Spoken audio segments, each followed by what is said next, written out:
After the devastating 2015 Memorial Day flood in central Texas, property owners on the Blanco River searched for ways to heal their ecologically sensitive riverbanks, called Riparian Zones. Steve Nell is a retired biologist with the Natural Resource Conservation Service. There are always, in every river and every creek, anywhere, there's two opposing forces always at work.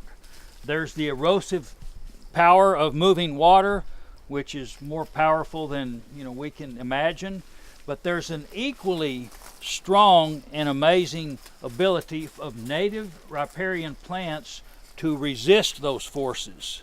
And so you have the energy of the water, and then you have resisting forces. And that's what we're gonna, that's how rivers work.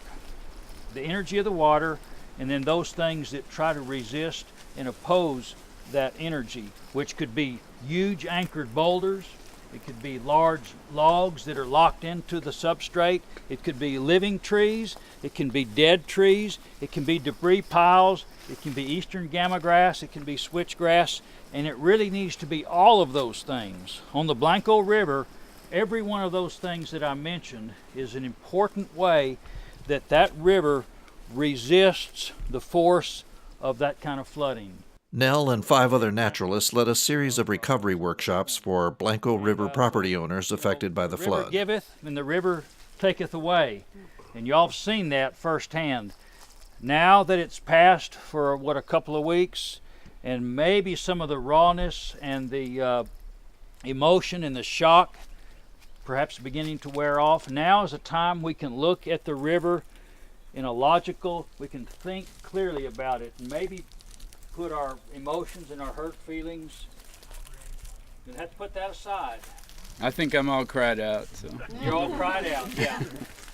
You're all cried out, and that's a natural response.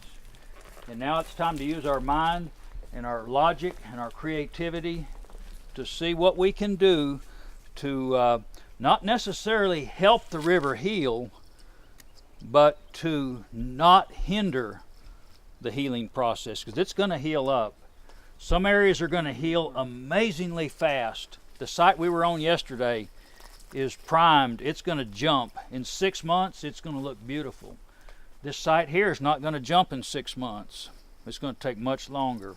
Speakers from the Texas Forest Service, Native American Seed, Hays County Master Naturalists, Texas Parks and Wildlife, and the Nature Conservancy gave property owners ways to responsibly restore one of the most scenic areas in the Texas Hill Country. Other sponsors included the Hill Country Alliance, the Meadows Center for Water and the Environment, the Lady Bird Johnson Wildflower Center, the Wimberley Valley Watershed Association, the Cypress Creek Watershed Protection Project, the Citizens Alliance for Responsible Development, and the Nueces River Authority. To view the workshops on YouTube, search on Blanco Riparian Workshops. There are talks on next steps for property owners after the flood, how to cut a tree limb, what to plant after the flood, restoring your riverfront, and eliminating arundo grass from your riverfront.